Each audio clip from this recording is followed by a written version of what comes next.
saudara-saudara kaum muslimin rahimakumullah. Kita menyaksikan peristiwa-peristiwa yang memilukan dan memalukan. PHK terjadi di mana-mana. Pengangguran meningkat, harga-harga membumbung tinggi, daya beli rakyat semakin lemah. Sementara di bidang politik, kejadian-kejadian memberikan indikasi bahwa persatuan dan kesatuan kita sebagai bangsa dewasa ini tengah berada dalam ujian yang berat. Pada jumpa kita kali ini, tanpa bermaksud untuk mencari kambing hitam dari bencana yang kita hadapi, saya ingin menyampaikan sebuah hadis yang diriwayatkan oleh Imam At-Tabarani dari Ibnu Abbas, bahwa Rasulullah sallallahu alaihi wasallam bersabda, khamsun bi khamsin, ada 5 perkara yang dapat menimbulkan 5 macam bencana. Mari kita renungi hadis ini satu demi satu sebagai bahan introspeksi buat kita semua dalam menghadapi bencana yang tengah berlaku sekarang ini.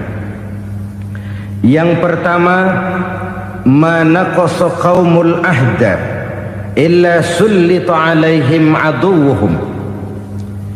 Apabila suatu kaum sudah mengingkari janjinya, maka mereka pun akan dikuasai oleh musuh-musuh mereka. Sederhana saja nampak kalimat dalam hadis ini. Apabila orang sudah mengingkari janji, mereka akan dikuasai oleh musuh-musuh mereka sendiri.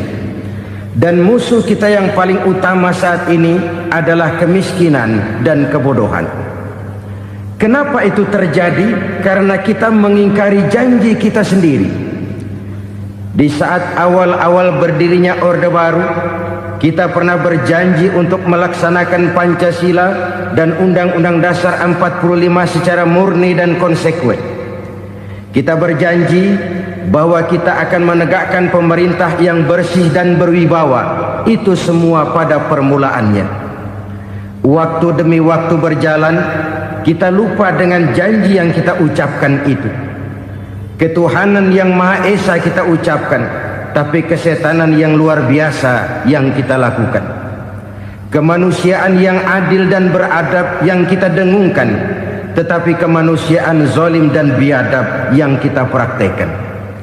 Sederhana saja saudara, hampir setiap pejabat pada posisi-posisi kunci, di awal-awal ia memangku jabatan itu, biasanya ia mengucapkan sumpah dengan lafaz demi Allah, bahwa dalam melaksanakan jabatan ini saya tidak akan menerima hadiah atau pemberian dalam bentuk apapun. Itu pada permulaannya. Lama-lama rupanya hadiah itu asik juga, mulai diterima. Lama-lama dirasa kurang, mulai menagih. Dan akhirnya terjadilah praktek yang disebut suap menyuap, semir menyemir, dan lain sebagainya. Kalau ini sudah menjadi kenyataan, bagaimana kita mau menegakkan pemerintah yang bersih dan berwibawa? Undang-Undang Dasar 45 menyatakan bahwa bumi, air, dan seluruh kekayaan negara dikelola oleh negara bagi sebesar-besar kemakmuran rakyat. Yang terjadi adalah bahwa kita merasa mewakili rakyat untuk menikmati harta dan kekayaan negara, sehingga rakyat banyak tidak bisa ikut menikmatinya. Menumpuklah harta itu sehingga terjadilah pepatah, gunung ditimbun, sumur digali. Yang kaya semakin kaya, yang miskin semakin terpuruk. Kita ingkar dengan janji yang kita ucapkan di awal-awal kita bergerak. Kita ingkar dengan janji pada saat kita mengatakannya dengan menyebut nama Allah, dengan mempertaruhkan nama Tuhan. Sehingga pada akhirnya jabatan pun mengalami tender. Sudah menjadi rahasia umum. Orang mau jadi lurah mesti mengeluarkan uang. Mau jadi camat mesti mengeluarkan uang. Mau jadi wali kota, bupati, bahkan gubernur, itu ada pasarannya. Secara logika, Kalau orang memperoleh satu jabatan karena banyak mengeluarkan uang, tentu pada saat ia mengeluarkan uang, ia sudah punya pemikiran, modal pasti pulang, modal pasti kembali. Kalau orang memperoleh suatu jabatan karena banyak mengeluarkan uang, maka langkah pertama yang dia lakukan setelah memangku jabatan itu ialah bagaimana uang bisa kembali, bagaimana modal bisa pulang. Kalau modal sudah pulang, pikiran berikutnya bagaimana supaya dapat untung. Lalu kapan mau bekerja untuk kepentingan rakyat? Itu nomor 18. Kemudian kalau ada proyek-proyek besar, pertanyaannya ialah bukan apakah proyek ini bermanfaat bagi rakyat, apakah proyek ini layak untuk diteruskan, tetapi yang jadi pertanyaan paling utama ialah bagian saya berapa duit dari proyek ini. Kita bisa lihat proyek, mega proyek lahan 1 juta hektar di Kalimantan Tengah, triliunan rupiah, dan proyek itu gagal. SD Inpres bulan ini diresmikan, bulan depan retak. Jembatan-jembatan bulan ini gunting pita, bulan depan runtuh. Kita ingkar dengan janji. Kita berkata kita bekerja untuk kepentingan rakyat, tapi kita tidak pernah mengenal rakyat itu. Apabila suatu kaum sudah mulai mengingkari janji, maka mereka akan dikuasai oleh musuh-musuh mereka. Akibatnya tersusunlah barisan-barisan sakit hati yang makin lama makin menjadi bola salju, menggelinding membesar, dan kemudian terjadilah hal-hal yang tidak kita inginkan lagi. Apabila suatu kaum sudah mengingkari janji, maka mereka akan dikuasai oleh musuh-musuh mereka. Ini penyebab bencana yang pertama. Kita tidak konsekuen. Tadinya kita dengan lantang teriak-teriak berantas korupsi, ganyang korupsi. Pada waktu kita belum mendapat kesempatan. Setelah kita naik punya kesempatan, rupanya korupsi enak juga dirasa. Terjadi pergeseran nilai, orang luntur, kehilangan idealisme awal. Lalu untuk menghibur-hibur diri, menutup-nutup kesalahan, kita gunakanlah pepatah bahwa tidak ada gading yang tak retak, bahwa kita harus mikul dhuwur mendem jero. Itu semua cuma sebagai dalih agar kesalahan kita tidak dibicarakan orang lain. Padahal kita sendiri yang mengingkari janji. Kita yang keluar dari komitmen awal kita. Kita berjanji melaksanakan Pancasila dan Undang-Undang Dasar 45 dengan murni dan konsekuen. Kita berjanji untuk menegakkan pemerintah yang bersih dan berwibawa. Namun dalam kenyataannya itu tidak kita laksanakan dengan sebagaimana mestinya. Kita bergeser, kita mengalami proses degradasi, peluncuran nilai, dan akhirnya terbentuklah barisan-barisan sakit hati yang semakin lama semakin membesar itu. Kita harus introspeksi. Memang kalau zaman sedang susah, biasanya kambing hitam laris, tukang kompor gentayangan. Itu dari dulu selalu mencari kambing hitam. Karena itu kita tidak bicara orang, kita tidak bicara siapa yang salah, kita bicara sistem, dan sistem itu bisa mengena siapa saja. Kalau orang sudah mulai mengingkari janji, bergeser dari komitmen awal, itu sudah mulai ia mengalami proses peluncuran, proses degradasi. Ini penyebab yang pertama. Kita tidak lagi konsekuen bahwa bumi, air, sumber daya alam adalah milik negara, dikuasai oleh negara, digunakan bagi sebesar-besar kemakmuran rakyat. Ternyata rakyat yang makmur itu tidak merupakan gambaran yang menyeluruh dari rakyat kita. Undang-undang dasar kita menganut ekonomi kekeluargaan, tapi yang kita praktekkan adalah ekonomi keluarga. Kalau bukan keluarga nggak dapat proyek. Kalau bukan keluarga nggak dapat macam-macam. kekeluargaan kita rubah menjadi keluarga, timbullah penyakit nepotisme. Kita bergeser, kita ingkari janji, dan kita anggap kita atasnamakan rakyat. Rakyat cuma sekedar jadi address, rakyat cuma sekedar jadi alamat, tetapi kehidupan mereka tidak banyak berubah dan tidak banyak terangkat. Kaum muslimin rahimakumullah, ini penyakit yang pertama, penyebab bencana yang pertama. Yang kedua kata Nabi, wa ma hakamu bighairi ma anzalallah, apabila hukum yang diterapkan sudah tidak lagi bersumber dari hukum Allah, illa fasya fihimul faqru, maka akan bertebaranlah kemiskinan di mana-mana. Ini artinya apa? Apabila hukum tinggal sebuah stempel, apabila hukum sudah diatur menurut kepentingan, apabila hukum sudah tidak lagi ditegakkan secara adil, maka kemiskinan merambah di mana-mana. Hukum diatur menurut selera orang yang sedang berkuasa, maka yang benar bisa jadi salah, yang salah bisa jadi benar. Hukum dalam kenyataan hidup berlaku seperti pisau. Pisau itu kan saudara lihat, yang namanya pisau dimanapun itu tajamnya ke bawah, ke atas tumpul. Kalau hukum itu, kalau untuk rakyat, hukum itu tajam bukan main, cepat sekali dilaksanakan. Tapi giliran menengah ke atas, yang gedean dikit berbuat salah, hukum tumpul. Hukum pura-pura tidak dengar, akibatnya terluka rasa keadilan rakyat. Satu kasus rakyat diam, dua kasus rakyat diam, tiga kasus rakyat diam, kasus terakumulasi di hati rakyat, luka rasa keadilan, dan itu menjadi sumber bencana. Penjarahan, kita tidak setuju itu, tapi kita harus melihat kausalnya. Itu kan tidak berdiri sendiri, itu kan karena terlukanya rasa keadilan rakyat, melihat kesempatan ini tidak merata. Kalau rakyat ini yang ngajukan kredit ke bank, walaupun jumlahnya cuma jutaan, ratusan ribu, susahnya 17 setan.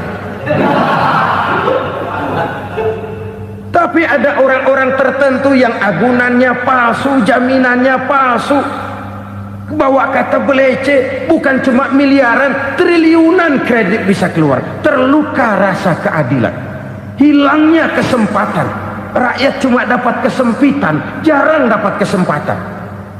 Dari lukanya rasa keadilan ini, memang ya entah lipstik, entah basa-basi, dibentuklah tim ini, dibentuklah badan pengawas ini, dibentuklah tim ini. Kalau membentur tahu, hancur tahu. Tapi kalau tim yang dibentuk membentur karang, bukan karangnya yang hancur biasanya, timnya yang bubar. Kenapa? Yang dibentur batu karang yang sangat keras.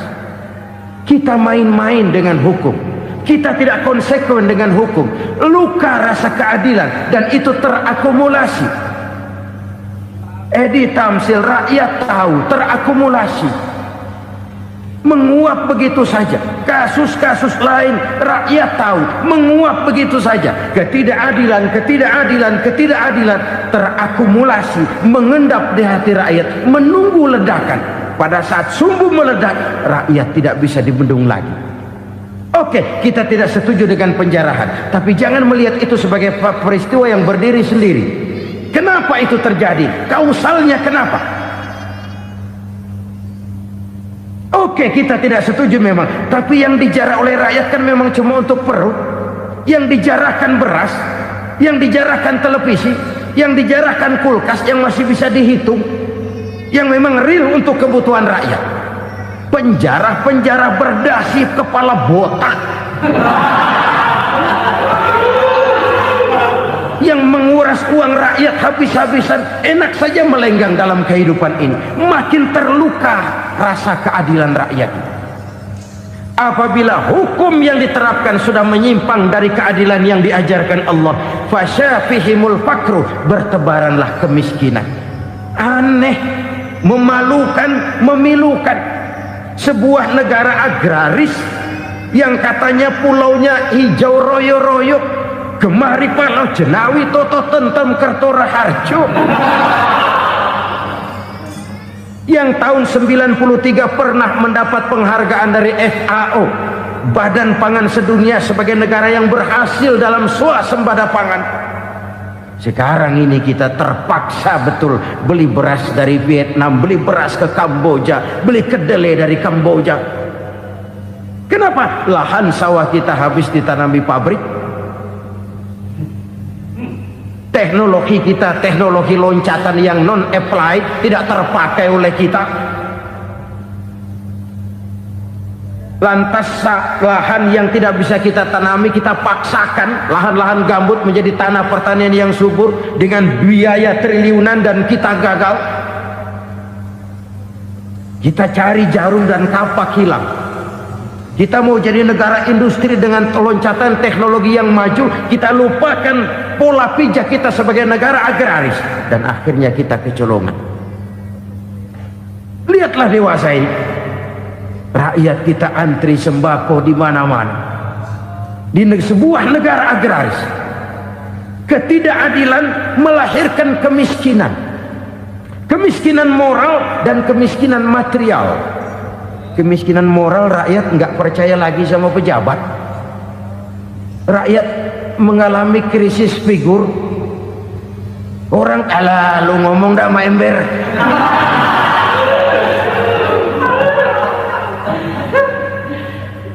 Penataran yang menghabiskan biaya miliaran itu melahirkan pejabat-pejabat korup.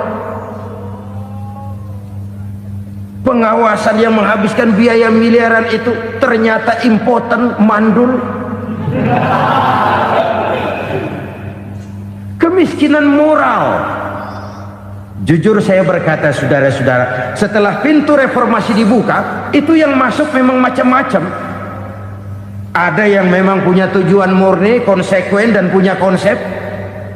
Ada yang nunggu di tikungan, begitu mobil lewat nyamber pintu, berangkat ikut reformasi.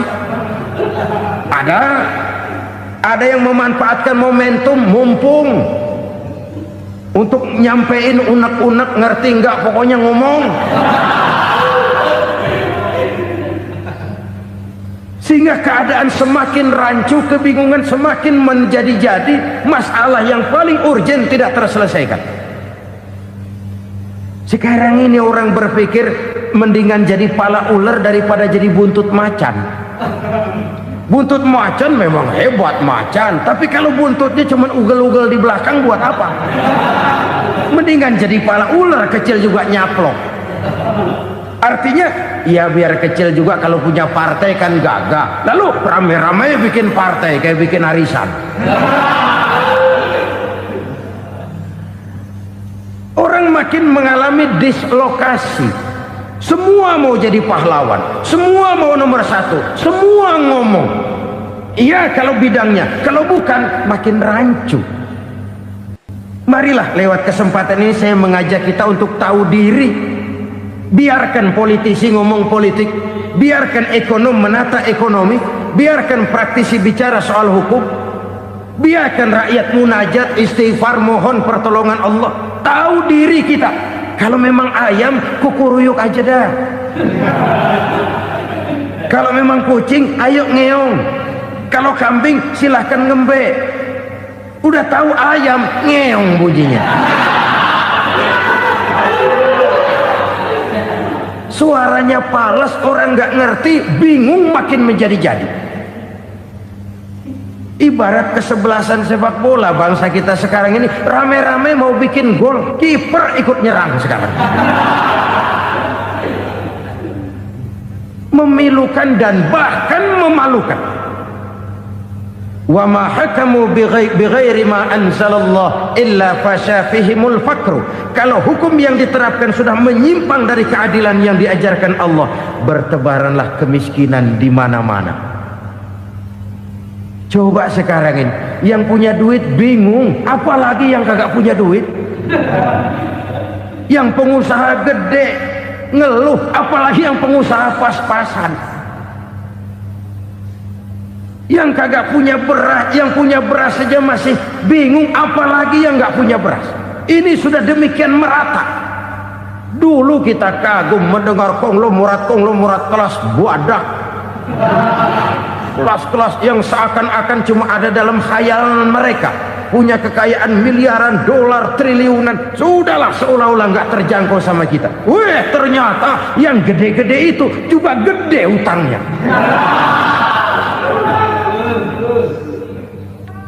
Dan rontok satu demi satu. Ternyata rakyat selama ini cuma dialamatkan, cuma dijadikan address.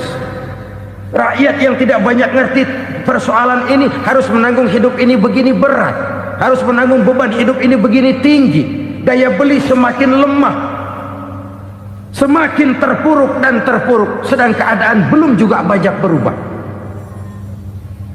Yang hutang sama luar negeri itu kan bukan rakyat kecil, Ciano. Yang banyak nyimpen dolar juga kan Ciano. Rakyat kecil bocah kampung mah jangankan nyimpen dolar, ngelihat juga tumben. Kemana kita mesti bercermin? Sekali lagi saya mengatakan maaf, kita tidak bermaksud mencari kambing hitam. Karena itu kita tidak bicara orang, kita bicara sistem, kita bicara keadaan. Beginilah yang dikatakan Nabi, penyebab timbulnya bencana, hukum yang ditegakkan tidak lagi berorientasi kepada keadilan, tapi berorientasi kepada kepentingan. Akhirnya bentuk hukum seperti pisau, tajam ke bawah, tumpul ke atas. Hukum cuma buat rakyat kecil, tetapi kelompok menengah ke atas kadang-kadang kebal dari perlakuan hukum. Maka bertebaranlah kemiskinan. Iya, kemiskinan moral berupa lukanya rasa keadilan. Kalau rasa keadilan terluka, orang kan nunggu kesempatan, saudara.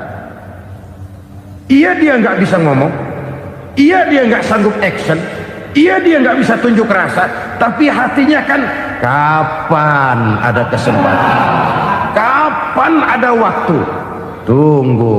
Hatinya mesti begitu. Sehingga begitu ada kesempatan, terjadilah hal-hal yang tidak terhindarkan. Dan itu ekses, bukan reformasi. Jangan seperti sebuah dialog saya dengan seorang abang beca. Saya bertanya, bang, ya, abang tahu nggak reformasi? Tahu, Ustaz. Apa? Pembakaran. Terus penjarahan, lalu perkosaan. Itu reformasi. Itu yang saya lihat. Nah, itu yang dia lihat. Saya tentu tidak menyalahkan abang beca kita, karena memang itu yang dia lihat dan sejauh itu wawasannya. Tapi ini indikasi bahwa banyak rakyat kita yang belum bisa menggunakan kebebasan secara bertanggung jawab. Padahal kebebasan tanpa tanggung jawab tirani. Sebuah contoh gampang-gampangan. Saya beli radio, saya setel di kamar saya, lalu saya bilang, ini radio gue. Yang beli gue, pakai duit gue setel di kamar gue, sekeras-kerasnya, gak ada urusan sama orang lain. Itu kata saya. Tetapi tetangga saya sebelah rumah kan boleh juga ngomong begitu. Kata tetangga saya, ini mata gue, yang ngantuk gue tidur di kamar gue, kenapa suara radio lu nyampe kemari? Artinya apa ini? Kebebasan saya nyetel radio dibatasi oleh kebebasan tetangga saya yang mau tidur. Tidak ada kebebasan mutlak. Kebebasan mutlak tanpa tanggung jawab kembali akan melahirkan tirani, kembali akan melahirkan pemaksaan kehendak. Dan itu lagi-lagi bukan demokrasi. Saudara-saudara kaum muslimin rahimakumullah. Ini penyakit yang kedua, lukanya rasa keadilan, terutama di kalangan rakyat kecil. Itu mengendap menjadi akumulasi dan menunggu giliran kapan bisa dimuntahkan. Dengan kata lain, rakyatnya udah banyak banget makan yang perutnya jadi enak, nyelam. Kapan nunggu muntahnya? Udah begini banyak akumulasi yang mereka pendam di perut ini, sehingga ketika terjadi kesempatan itu sudah tidak terkendalikan lagi, kita out of control. Saya tidak mentolerir sikap-sikap kekerasan, bahkan saya lebih cenderung bahwa kalau di rumah kita banyak tikusnya saja racuni, jangan rumah dibakar. Bahwa ada korupsi, ya, ada kolusi, memang ada nepotisme, tentu. Tetapi tikusnya saja racuni, jangan rumah dibakar. Masa mau ngusir tikus bakar rumah? Tikusnya lari, tikusnya selamat, rumahnya ewes-ewes.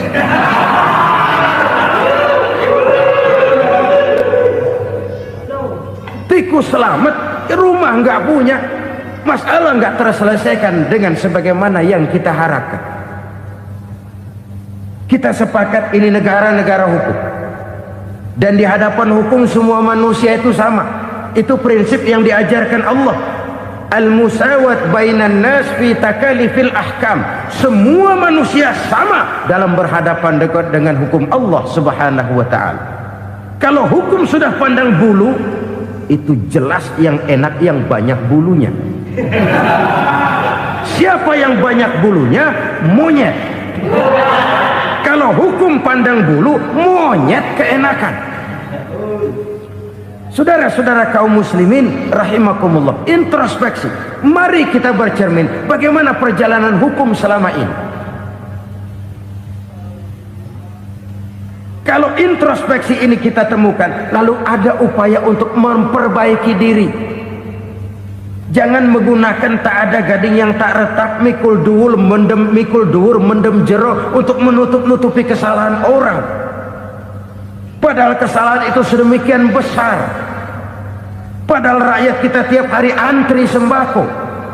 Ada yang sehari sekali makan, ada yang makan sudah bercampur tiwul, ada yang nasi sudah dicampur pisang, balik jadi orok lagi. Macam-macam upaya rakyat untuk menangsal perut ini. Lalu rakyat ditenang-tenangkan, lebih baik puasa Senin Kemis sambil menghadapi krisis ekonomi. Kenapa rakyat yang disuruh puasa? Kenapa bukan pejabatnya yang puasa lebih dulu untuk kemakmuran rakyat? Kalau rakyat yang memang perutnya udah gepeng disuruh puasa, makin krempeng perutnya. Artinya pejabat harus punya sense of politics. Ya, tidak, puasa itu kan tidak cuma Senin Kemis saja. Puasa itu puasa perasaan, puasa menghargai perasaan yang sedang kondisi yang sedang dihadapi oleh rakyat. Bagaimana rakyat yang tengah antri sembako melihat pejabatnya lewat dengan mobil yang harganya sampai 1 miliar. Oh, inilah pemimpin saya. Luka lagi rasa keadilannya. Kita tidak tenggang rasa. Puasa dalam artian itu pun akan menolong menegakkan semangat kebersamaan, membentuk semangat kebersamaan. Saudara-saudara kaum muslimin rahimakumullah, penyebab bencana yang ketiga dikatakan oleh baginda Nabi, wala zaharat fihimul fahishatu illa fasha fihimul maut. Apabila kekejian telah merajalela, maka maut bertebaran di mana-mana.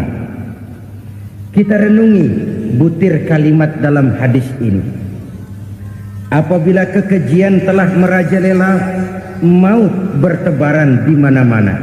Begitu murah arti sebuah kehidupan. Penjarahan untuk hal-hal yang kecil tapi sampai mengorbankan nyawa. Apabila kekejian sudah terjadi di mana-mana, maut pun bertebaran. Maut dalam arti berpisah ruh dengan jasad, tapi juga maut dalam arti orang bisa mati karirnya, orang bisa mati usahanya, orang bisa mati kesempatannya karena perbuatan-perbuatan keji yang selama ini tidak terbendung. Lahirlah teori mafia.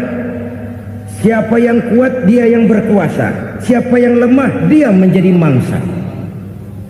Proyek-proyek besar yang menang tender itu ya dari itu ke itu saja. Yang pengusaha-pengusaha tidak punya koneksi, tidak bisa bayar komisi, dapat proyek tetelan. Ada dagingnya dikit, tambahnya juga tetelan. Dagingnya sudah habis disantap oleh meja. Sekian puluh meja dilalui, sekian puluh amplop dikeluarkan. Sehingga yang akhirnya ya tinggal tetelan itu tadi. Maka kualitas pekerjaan pun sudah bukan lagi jadi masalah. Demikianlah mafia-mafia ini bermunculan di mana-mana. Di pengadilan terkenal mafia pengadilan. Hukum bisa dibeli, hukum bisa dipesan menurut kebutuhan sponsor. Mafia peradilan, mafia politik, mafia ekonomi, bahkan mafia agama yang menggunakan agama sebagai kedok, menggunakan agama sebagai dalih, menggunakan agama sebagai topeng untuk melancarkan maksud-maksud politiknya pun tidak tertutup kemungkinan. Apabila kekejian telah merajalela, maut bertebaran di mana-mana. Korupsi, kolusi, nepotisme itu bagian dari kekejian. Kita selama ini kalau mendengar maksiat, itu yang terbayang cuma judi, mabuk, zina. Iya, itu maksiat. Tapi korupsi, kolusi, nepotisme itu juga maksiat dalam bentuk lain. Kalau ini sudah bertebaran, maka maut terjadi di mana-mana. Jangan bayangkan cuma mati orangnya, itu sih kewajiban. Yang menyakitkan itu orangnya masih hidup tapi dibikin mati, karirnya mati. Kenapa? Karena yang diperlukan bukan cuma orang pinter tapi orang taat. Biar pinter, kalau nggak taat minggir. Biar bodoh, kalau taat bisa nyenangin atasan, bisa nyemir, nyemur. Kumaha juragan wae ayo nama. Itu yang kadang-kadang dapat penghargaan. Tidak ada prestasi kerja kecuali bikin senang orang di atas. Kita lihat di desa-desa jalan rusak. Kalau ada berita pejabat anak mau turun, jalan rata sekali. Sampai tanah dari mana aja dikeruk buat ngeratain tuh jalan. Pejabat pulang legok lagi jalanan. Katanya kita kerja buat rakyat, nyatanya kita cuma melayani atas. Kenapa? Terjadi lingkaran setan. Seperti kata lagu Dul Sumbang itu. Mahasiswa takut sama dosen, dosen takut sama dekan, dekan takut sama rektor, rektor takut sama menteri, menteri takut sama presiden, presiden takut sama mahasiswa. Lah muter balik lagi, lingkaran setan, lingkaran setan. Saudara-saudara kaum muslimin rahimakumullah, kekejian yang merajalela, praktek-praktek mafia yang tertuang dalam kehidupan sehari-hari menyebabkan orang mati karirnya, jasad masih hidup, karir mati, itu menyakitkan. Mati bisnisnya. Rakyat kecil pernah senang ketika cengkeh booming, harganya bagus, rakyat banyak yang pergi haji. Lalu mau ditata, lahir tata niaga cengkeh, malah amburadul. Harga cengkeh jatuh, petani cengkeh kecil menjerit. Siapa yang untung? Segelintir orang. Masihkah kita pakai atas nama rakyat untuk kepentingan nasional, padahal yang nyanyi cuma segelintir orang? Masihkah kita mau bohongi rakyat ini dengan mobil nasional tapi bikinan Korea? Masihkah kita mau bermain verbalisme, bermain kata? Ini sebuah masa lalu yang tidak perlu terulang lagi untuk masa-masa yang akan datang. Kekejian merajalela, orang mati karir, bisa mati usaha, mati bisnis. Usahanya maju, dirangkul, hancur. Usahanya maju, dipukul, hancur, tenggelam. Bahkan yang memilukan dan memalukan badan-badan usaha milik negara itu dikebiri sedemikian rupa sehingga tidak menghasilkan hal-hal yang bermanfaat buat negara. Saudara-saudara kaum muslimin rahimakumullah, kalau nafsu yang sudah mengatur itu semua, maka kekejian pun merajalela. Orang sudah pakai teori mafia, yang kuat dia yang menang, yang kuat dia yang berkuasa, yang lemah silakan minggir di sudut-sudut kehidupan. Kalau kekejian seperti ini merajalela, maut bertebaran di mana-mana. Banyak orang mati karirnya, banyak orang mati usahanya, banyak orang mati imajinasinya. Sekarang ini dalam dunia seni yang banyak karyawan seni, bukan seniman. Seniman itu kan dilahirkan, lain seniman, lain karyawan seni. Sekarang yang banyak karyawan seni, bukan seniman. Mati karier, mati imajinasi, mati improvisasi, sehingga kehidupan persis sinetron. Sinetron itu yang kita lihat rumah mewah, yang kita lihat rumah bagus, gak pernah kita lihat di sinetron kita ini rakyat antri sembako. Kita dijejali hal-hal yang indah, yang wah, yang membuat kita tenggelam dalam gaya hidup instan, tenggelam dalam gaya hidup wah. Kita lupa dengan realitas keseharian di tengah-tengah masyarakat kita. Lahirlah kelompok-kelompok selebritis, dibesarkan oleh berbagai media. Selebritis pilek aja masuk koran, pilek.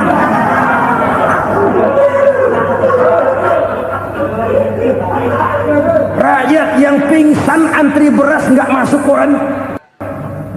Rakyat yang semaput antri minyak nggak masuk koran. Selebritis panok masuk koran.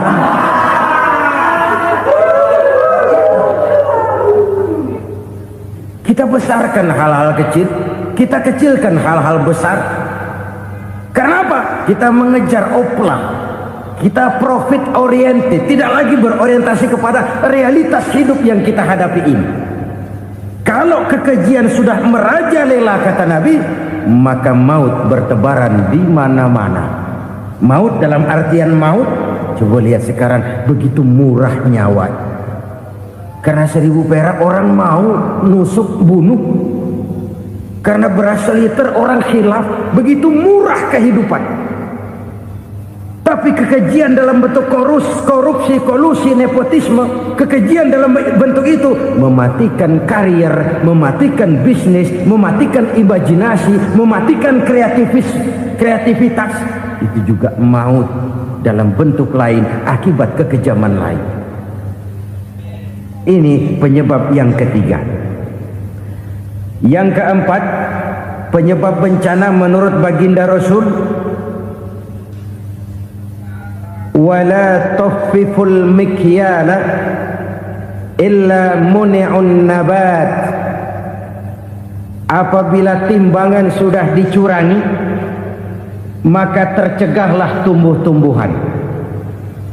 Apabila timbangan sudah mulai curang, maka terjadilah musim paceklik. Apabila bisnis sudah bergaya mafia tadi itu, kecurangan-kecurangan terjadi, tender di balik pintu, yang dimenangkan cuma kelompok-kelompok yang bisa memberikan presentasi yang besar, muni'un nabat, terjadilah paceklik.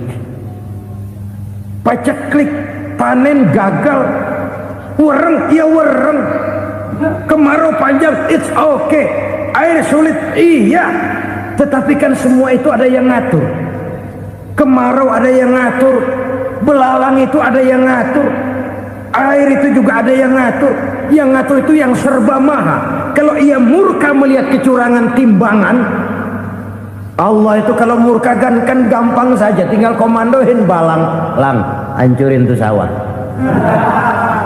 Konvoy belalang, konvoy. Allah tinggal ngutik angin El Nino. Mampir lo ke Indonesia, hujan nggak turun-turun, kemarau panjang. Jadi kalau musim kemarau kan namanya anginnya El Nino. Kalau musim hujan anginnya namanya La Nina. Cakep namanya, kejem orangnya. Saudara lihat Cina sekarang sedang kena La Nina, banjir besar, ribuan orang meninggal. Dia mah ribuan mati kagak berasa, rakyatnya miliaran. Bangladesh lagi ngalami La Nina, India lagi ngalami La Nina. Angin, hujan, kemarau, belalang itu kan ada yang ngendaliin. Kuncinya bukan di belalangnya, kuncinya bukan di peredaran matahari berputar, kuncinya di atas yang mengatur semua itu. Kalau timbangan sudah mulai curang, pengusaha sudah nggak mau jujur, apa nggak bikin perut jadi mual. Begitu rakyat antri sembako pingsan nggak dapat beras, sementara beras ditumpuk-tumpuk sampai membusuk. Kemana hati nuraninya? Kemana akal pikirannya?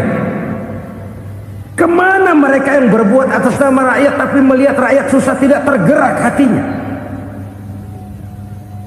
Apabila timbangan sudah mulai dicurangi, bisnis sudah mulai melenceng, maka terjadilah paceklik. Sebuah negara yang berhasil dalam swasembada pangan, lalu sekarang menjadi negara yang rakyatnya antri untuk memperoleh kebutuhan pangan. Saudara-saudara kaum muslimin rahimakumullah, ini intinya adalah kecurangan.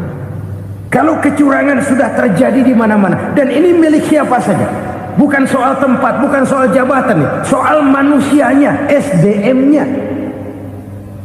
Kecurangan tidak cuma terjadi di kantor, di masjid bisa terjadi kecurangan.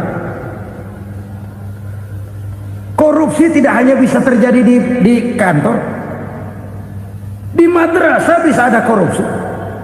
Faktor manusianya, ini soal SDM. Kecurangan yang besar tentu besar lagi kerugiannya. Kecurangan yang kecil, kecurangan sehari-hari, pedagang-pedagang kecil ngurangi timbangan, barang yang buruk dikatakan baik, yang baik dikatakan buruk, itu merugikan perorangan. Kecurangan yang besar merugikan bangsa dalam bentuk total, dalam bentuk seutuhnya. Nah, kecurangan-kecurangan seperti ini rakyat kan lihat, rakyat kan tahu, dan itu kembali terakumulasi di sini, pegel. Dan jangan lupa, rakyat yang nggak ngomong itu, rakyat yang nggak bersuara itu, batinnya menjerit, jeritannya menggoncang aras, dan itu didengar Allah. Yadullah fauqal jamaah, kata Nabi, tangan Tuhan di atas orang banyak. Jeritan hati rakyat menggoncang aras.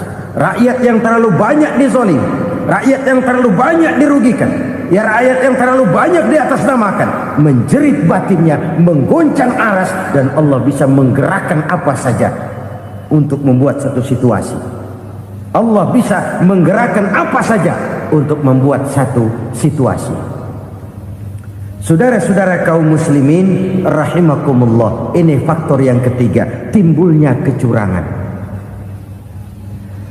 Faktor yang keempat maksud saya. Yang kelima, penyebab timbulnya bencana menurut baginda Nabi, wala muni'uz zakat wala muni'uz zakat illa hubbisa anhumul qatr. Apabila zakat enggan dibayar, maka tercegahlah qatrun. Qatrun ini kalau bahasa kita sembako. Maka tercegahlah kebutuhan-kebutuhan yang kita perlukan. Ini, kita tidak meragukan bahwa yang kita tuju adalah masyarakat yang adil dalam kemakmuran dan makmur dalam keadilan. Nah, antara kemakmuran dan keadilan ini memang sering tidak bisa berjalan seiring. Pada saat kemakmuran kita kejar, ekonomi kita pacu, ada nilai-nilai keadilan yang tertinggal. pada saat nilai keadilan kita tegakkan benar-benar, ada unsur-unsur kemakmuran yang terabaikan. Oke, kita bisa mengatakan kasus. Oke, kita bisa mengatakan itu sebagian kecil. Tapi kalau sebagian kecil, lama-lama kan jadi sebagian besar. Oke, kita mengejar kemakmuran. Pertanyaannya, kemakmuran untuk siapa? Oke, kita berikan kelompok tertentu kue yang besar dengan harapan nanti dia bagiin kuenya kepada yang kecil-kecil. Tapi kenyataan, mereka yang dapat kue besar akhirnya malah lupa diri dan lupa daratan. Mau makin besar, malah memeras yang kecil-kecil ini. Sekarang kan yang kecil modali yang besar. Ramai-ramai buka bank, ternyata kamuflase. Uang banknya untuk kredit perusahaannya sendiri, nasabahnya rakyat kecil. Artinya apa? Rakyat kecil disuruh modalin orang yang udah gede. Ini kan sumber geledek urusan.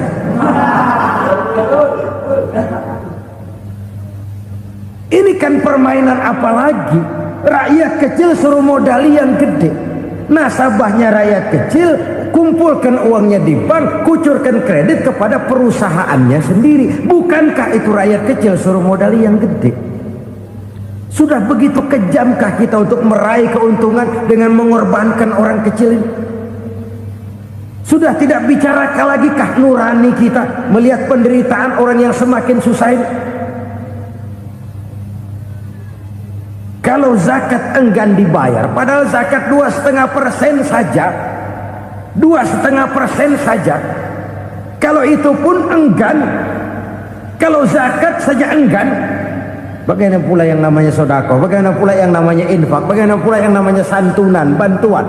Kadang-kadang lipstick nyumbang si nyumbang, cuman nyolongnya lebih gede. Ini namanya sumbangan lipstick. Buat lipstick itu kan buat ngumpetin bibir pucat, itu fungsi utama lipstick. Buat ngumpetin korupsinya, nyumbang kegiatan-kegiatan sosial, tapi yang dia korup lebih gede dari yang dia sumbangin. Lipstick kamuflase, nepu kata anak sekarang.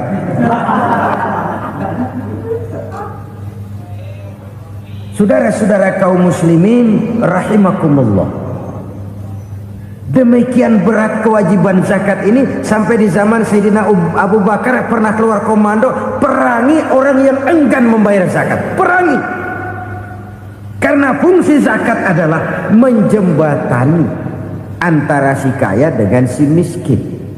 Bahwa ada kemiskinan itu Qur'ani. Allah menyatakan, aku melebihkan rezeki sebagian kamu dari yang lain. Ini kan kesenjangan. Allah melebihkan rezeki sebagian kamu dari yang lain. Ada itu, tetapi itu berjalan secara nature.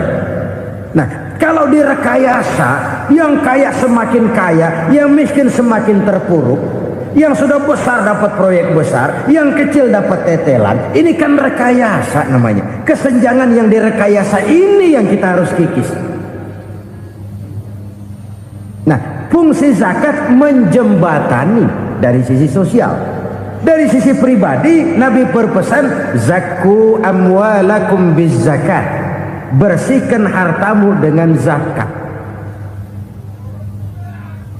Sekarang ada istilah nyuci uang. Uang hasil korupsi itu bisa dicuci, dijadikan uang bersih. Bukan pakai rinso, bukan. Pakai politiknya koruptor, diolah sedemikian rupa sehingga jadi uang resmi. Sudah memutik, itu termasuk yang disebut kejahatan kerah putih, white collar crime. Kejahatan kerah putih, kejahatan pakai dasi, kejahatan kelas kakap. Makanya orang mendingan goblok kagak bener daripada pinter kagak bener. Goblok kagak bener itu gampang ngurusinnya, pinter kagak bener ini yang berabe bener ngurusinnya.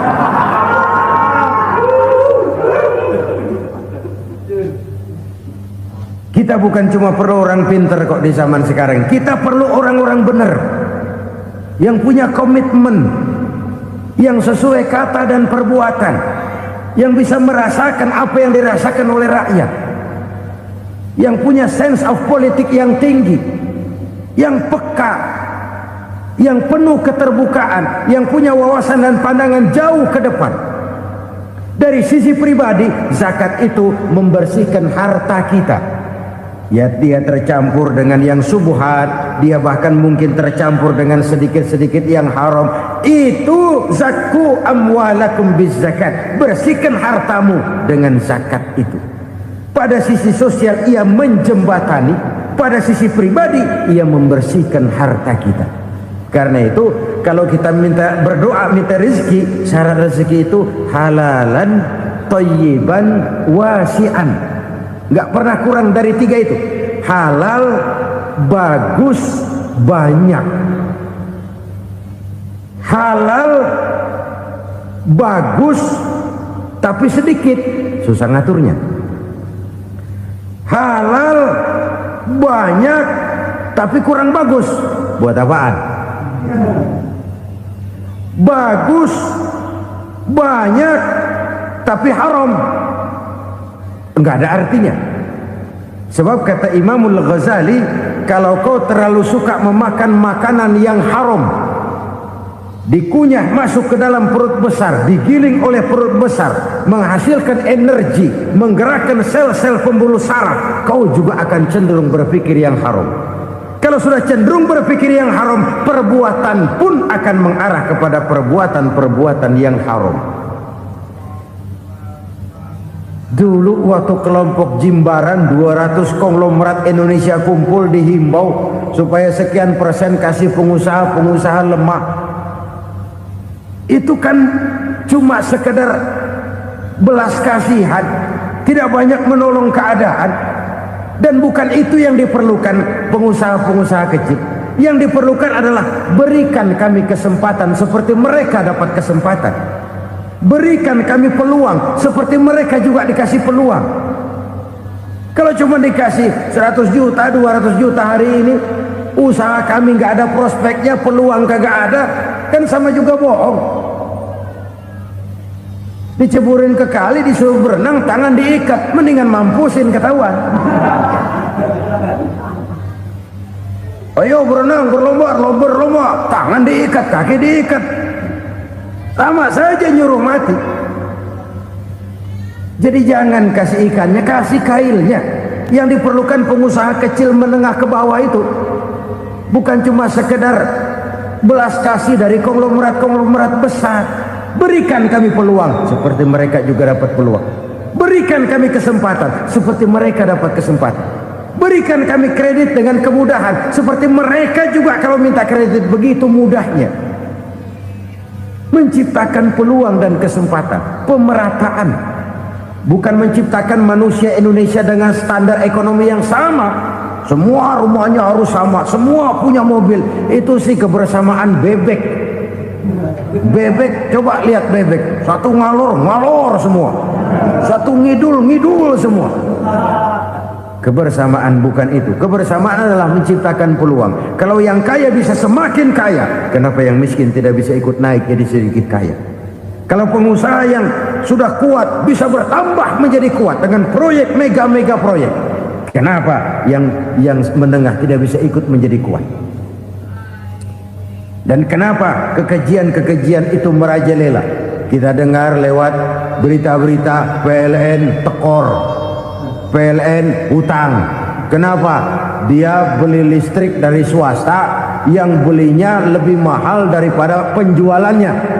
Artinya dia beli itu listrik dari perusahaan listrik swasta, dia jual kepada rakyat lagi. Harga jualnya lebih murah daripada dia beli kepada swasta. Kenapa? Ada tekanan lagi tuh. Biasa siklus lagi. Hukum Boyle. Atas neken, paling bawah gepeng. Ya kita nih rakyat kecil, emang nasibnya gepeng terus. Saudara-saudara kaum muslimin rahimakumullah, dari 5 penyebab bencana ini kita ambil kesimpulan untuk sebuah renungan dan introspeksi kita bersama. Pertama, mengingkari janji. Padahal janji itu yang lebih tinggi nilainya adalah di hadapan Allah Subhanahu wa taala. Baik wakil-wakil rakyat di parlemen maupun pemimpin-pemimpin rakyat di dalam kabinet, apabila memangku suatu jabatan, selalu mereka mengawali dengan sumpah, dan sumpah itu dimulai dengan demi Allah. Sadarkah kita pada saat itu kita ucapkan bahwa kita sudah mempertaruhkan Allah untuk jabatan yang kita pegang? Kita sudah mempertaruhkan nama Allah untuk posisi yang dipercayakan kepada kita. Sadarkah kita bahwa menyia-nyiakan itu satu dosa yang sangat besar, yang tidak hanya kepada Allah tetapi juga kepada rakyat yang kita wakili, kepada rakyat yang kita pimpin. Cukuplah sudah rakyat dijadikan adres, umat dijadikan alamat sebagai numpang. Marilah kita kembali kepada komitmen awal dengan jujur kepada janji kita sendiri. Lalu yang kedua, kekejian, baik berupa korupsi, kolusi, nepotisme, dan perbuatan-perbuatan lain akan melahirkan kemiskinan. Kekurangan pangan bukan satu-satunya yang menyebabkan rakyat menderita. Lukanya rasa keadilan terakumulasi di hati rakyat, dan jeritan hati rakyat mengguncang aras. Kalau Allah murka, Allah bisa melakukan apa saja untuk menciptakan suatu kondisi. Faktor yang ketiga adalah praktek mafia menebarkan maut, baik orang yang mati jasad dan rohaninya maupun orang yang mati karirnya, mati kejujurannya, mati usahanya, mati imajinasinya. Hilang kreativitas kita sebagai bangsa. Faktor yang keempat, kecurangan-kecurangan di bidang usaha, di bidang tender, mengandalkan menjual kekuasaan. Dan memang repot kalau penguasa jadi pengusaha. Mau atau tidak mau, kebijakan-kebijakan kekuasaannya akan memperkuat jaring-jaring usahanya. Dan pada saat itu objektivitas sulit ditemukan lagi. Lalu yang kelima, keengganan membayar zakat, menumpuknya kekayaan negara pada kelompok-kelompok tertentu. Ini akan melahirkan paceklik yang berkepanjangan. Menumpuknya kekayaan dan harta negara pada kelompok-kelompok tertentu akan melahirkan paceklik dan kemiskinan yang berkepanjangan. Marilah kita sadar, marilah kita merenung bahwa keengganan kita membayar zakat menciptakan pemerataan pada akhirnya akan menjadi musibah buat kita semua. Saudara-saudara kaum muslimin rahimakumullah, sekian dulu jumpa kita kali ini. Mudah-mudahan yang saya sampaikan dari hadis riwayat Imam Tabrani ini menjadi bahan introspeksi buat kita semua. Tidak akan seorang muslim jatuh dua kali di tempat yang sama. Semua merupakan pelajaran untuk kita jadikan introspeksi guna menata hari esok yang lebih baik daripada hari ini. Reformasi harus terus berlanjut, tidak bisa dan tidak perlu dikendalikan, tapi harus tetap dengan landasan akhlakul karimah sesuai dengan budaya kita sebagai bangsa. Terima kasih atas perhatian saudara. Mohon maaf atas segala kekurangan. Jumpa lagi lain kesempatan insyaallah. Usikum wa nafsi bitaqwallah. Wassalamualaikum warahmatullahi wabarakatuh. Lalu berusaha menyimpan sesuatu yang bisa membawa manfaat, baik untuk dirinya, untuk anak cucunya, maupun untuk keluarganya, untuk masa kini dan masa depannya. Kadang simpanan itu berbentuk uang, kadang berupa tanah, lain saat berbentuk pabrik, dan lain sebagainya. Sementara masa depan yang paling pasti adalah akhirat. Jika untuk masa depan dunia kita rela memeras keringat, membanting tulang, pergi pagi dan pulang petang, menyimpan uang, menyimpan tanah, menyimpan pabrik. Pernahkah kita merenung jika satu saat kiamat datang, kita dibangkitkan dari kubur masing-masing, berdiri di padang mahsyar untuk mempertanggungjawabkan seluruh kegiatan hidup kita di dunia ini, lalu kita akan menuju ke alam akhirat. Sudahkah kita mempunyai simpanan untuk akhirat kita? Pada pertemuan kali ini saya ingin menyampaikan sebuah hadis di mana Rasulullah sallallahu alaihi wasallam bersabda, "Arba'un min kanzil jannah." Simpanan sorga ada 4 macam. Yang pertama, ikhfa'us sadaqah, menyembunyikan sedekah. Saudara-saudara kaum muslimin, sebagaimana yang kita maklum bahwa Allah Subhanahu wa taala melebihkan sebagian rezeki dari kita terhadap yang lain. Ada yang kaya, ada yang setengah kaya, ada yang miskin, ada yang setengah miskin, dan selanjutnya. Ada yang gajinya kecil tapi penghasilannya gede. Ada yang penghasilannya gede tapi nggak punya gaji. Ada juga yang memang gajinya gede dan penghasilannya gede. Kelebihan rezeki merupakan sunnatullah dan tidak harus membuat kita merasa lebih dari yang lain. Bahkan sebaliknya, kelebihan itu harus membuat kita ringan tangan untuk menolong mereka yang memang memerlukan pertolongan. Kalau saudara diberikan ilmu, maka pertanyaan akhirat cuma satu: ilmumu kau amalkan untuk apa? Kalau saudara diberikan umur yang panjang, pengadilan akhirat juga bertanya satu: umurmu kau habiskan di mana? Tapi kalau saudara diberikan harta, pengadilan akhirat akan bertanya dua: hartamu kau dapat dari mana? Kau belanjakan kemana? Dari mananya ditanya dan kemananya juga ditanya.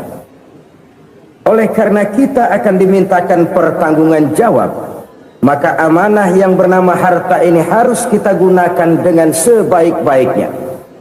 Ada penggunaan yang merupakan kewajiban, itu zakat namanya.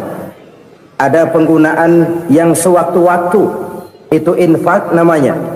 Ada yang lebih sewaktu-waktu lagi, dan itu sedekah namanya.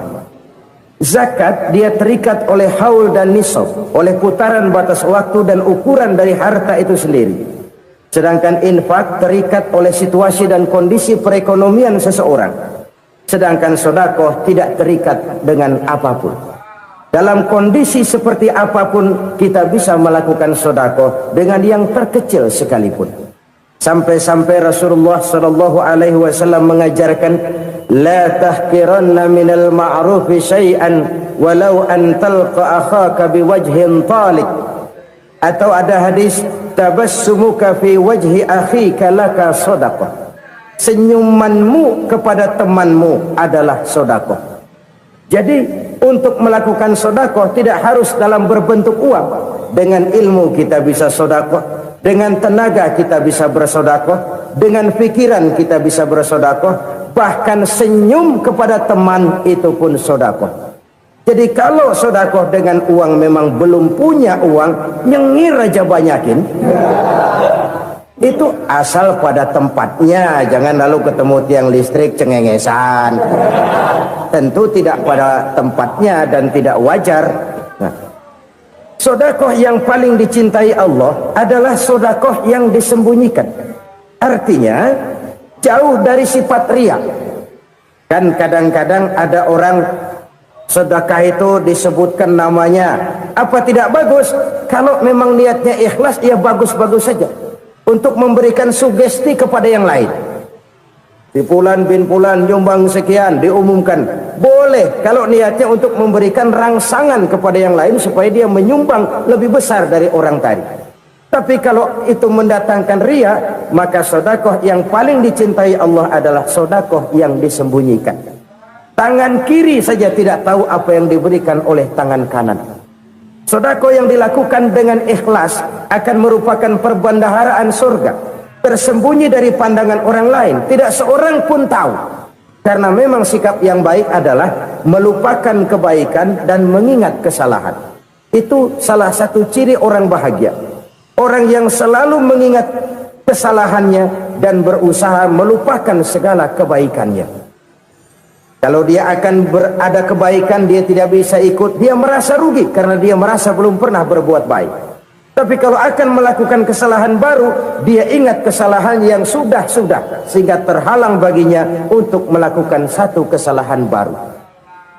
Demikianlah saudara-saudara, bahwa Allah melebihkan rizki sebagian kita dari yang lain, agar terjadi tolong menolong dalam kehidupan ini. Jadi kesenjangan yang nature, kesenjangan yang alami, itu sunnatullah. Ada yang kaya, ada yang miskin, ada yang kelas menengah. Nah, kenapa lalu sekarang kita berusaha mengentaskan kemiskinan? Oleh karena adanya kesenjangan struktural. Kalau yang kaya bisa semakin kaya, kenapa yang miskin tidak bisa naik jadi ikut sedikit kaya? Sebab pada dasarnya Islam adalah agama yang sejak turunnya sudah berupaya memerangi kemiskinan. Bahkan dikatakan kemiskinan itu mendekatkan kepada kekufuran. Orang kalau miskin udah dekat banget sama kafir. Gampang menjadi kafir. Berapa banyak saudara-saudara kita yang oleh karena soal perut, oleh karena soal materi, terpaksa meninggalkan dan menanggalkan akidahnya, menjual petunjuk yang diberikan Allah dengan kesenangan dunia yang cuma sebentar ini. Na'udzubillah thumma na'udzubillah. Jadi makin kita sembunyikan satu sedekah, semakin banyak perbendaharaan kita di surga. Sedekah yang paling dicintai Allah adalah sedekah yang disembunyikan. Malahan ada seorang sufi, dia punya kebiasaan kalau pergi sholat Jumat, dia bawa uang, itu uang dia taruh di bawah tikar masjid. Dia niat sedekah kepada siapa saja yang nemuin itu duit. Maksudnya apa? Supaya yang nemuin nggak tahu siapa yang punya duit. Demikian dia saking ingin menyembunyikan sedekahnya. Karena sifat ria itu bisa memakan amal kita sendiri. Ria itu termasuk menyebut-nyebut kebaikan kita. Orang yang suka nepuk dada, sedikit-sedikit ngitungnya kalau nggak gua. Tuh kalau nggak gua tuh. Tuh yang belas itu kalau nggak gua, kalau nggak gua. Iya kalau nggak lu kenapa emang? Orang yang suka menepuk jasad. Tuh, biasanya memang begitu saudara-saudara. Kalau perang lagi berkecamuk, orang nggak sempat ngaku jadi pahlawan. Tapi begitu perang selesai, yang kagak kenal bedil ngaku pahlawan, mas. Itu sesuatu yang biasa. Oleh karenanya, orang-orang yang ikhlas dalam bersedekah, disembunyikannya sedekah itu, Allah cinta betul. Malahan ada hadis memberikan jaminan, inna shadaqatal mar'il muslimi tazidu fil umri wa tadfa'u mitatas su'i. Sesungguhnya sedekahnya seorang mukmin tazidu fil umri, bisa menambah umur panjang, wa tadfa'u mitatas su'i, dan menyelamatkan manusia dari mati secara su'ul khatimah. Jadi siapa yang kepengen panjang umur, banyaklah sedekah. Yang bosan hidup, pelit terus. Sedekah menambah panjang umur dan menyelamatkan manusia dari mati secara su'ul khatimah. Pak, katanya umur itu nggak bisa ditambah, nggak bisa dikurangin. Kapan? Kalau ajal sudah datang. Fa idza jaa ajaluhum la yastakhiruna sa'atan wa la yastaqdimun. Kalau ajal datang tidak bisa dimajukan, tidak bisa dimundurkan. Itu kalau ajal sudah datang. Tidak bisa lagi umur ditambah dikurangi, sudah datang. Tapi kalau belum datang, itu kan haknya Allah. Mau ditambah, mau dikurangi, hak prerogatif Allah. Sebagai pencipta manusia, Allah maha kuasa dan maha mampu. Sedekah ini menambah panjang umur dan menyelamatkan manusia dari mati secara su'ul khatimah.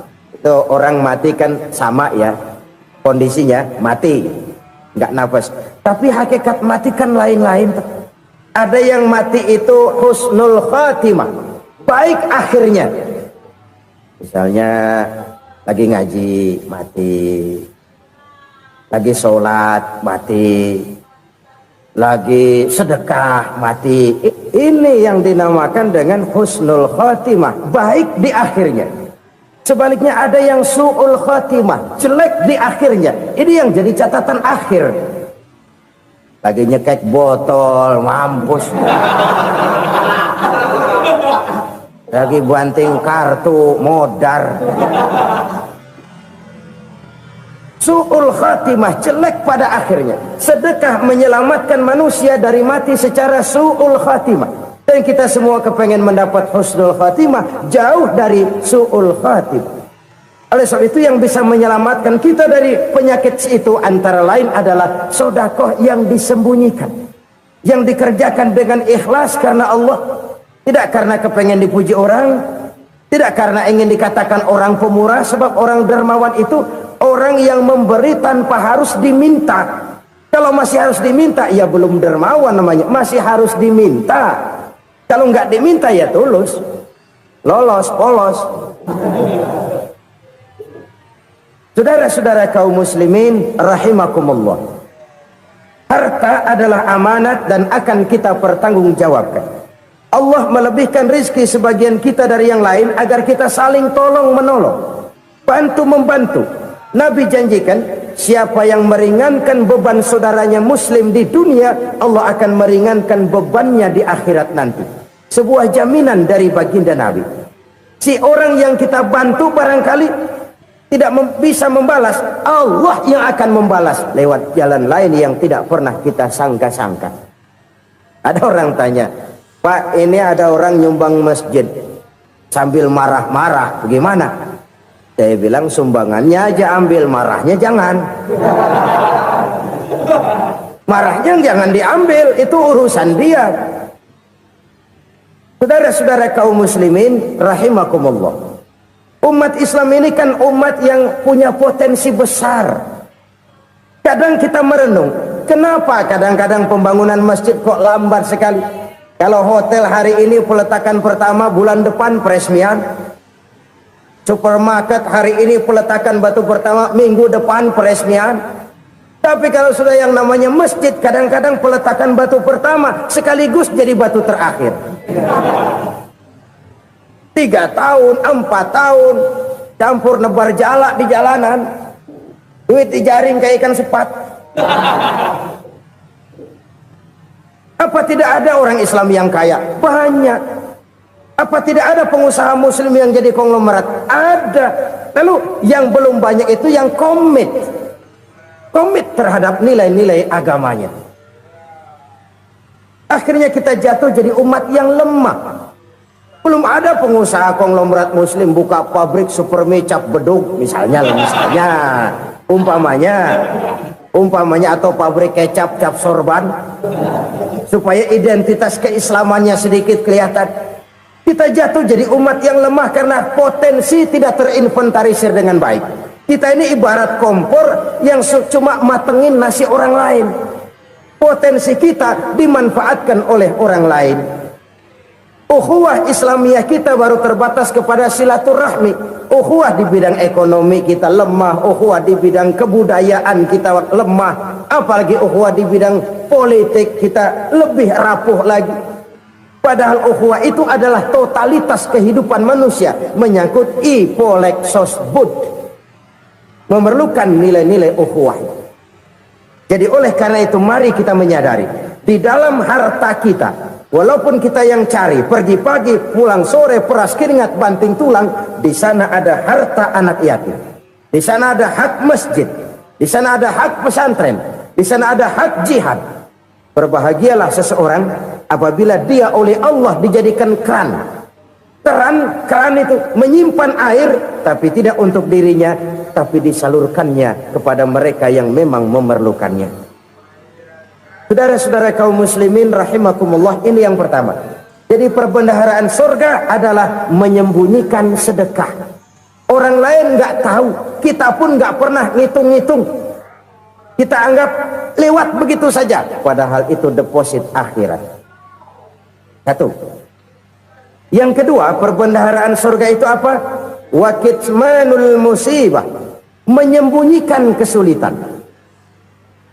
Kadang orang takut menghadapi kesulitan, tapi makin kita merenung, hidup ini kan sebenarnya urusan.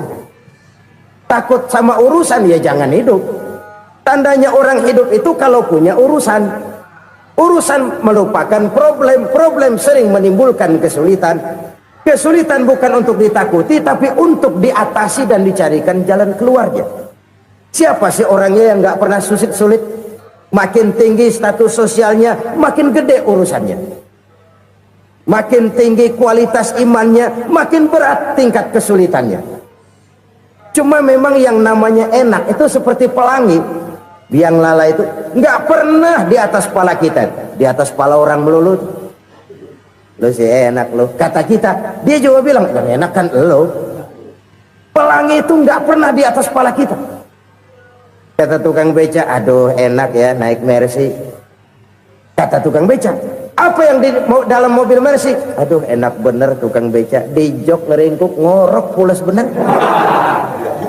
Saya kamar pakai AC sejuk, tempat tidur sutra empuk, alga spring bed, kulak kulik nggak bisa pules kalau belum minum Valium, belum tidur. Enak bener tukang beca, di jok ngorok nggak tahu wetan kulon. Si tukang beca bilang yang di Mercy enak, yang di Mercy bilang tukang beca enak. Inilah enak, nggak pernah di atas kepala kita, di atas kepala orang lain melulu enak itu. Nah saudara-saudara,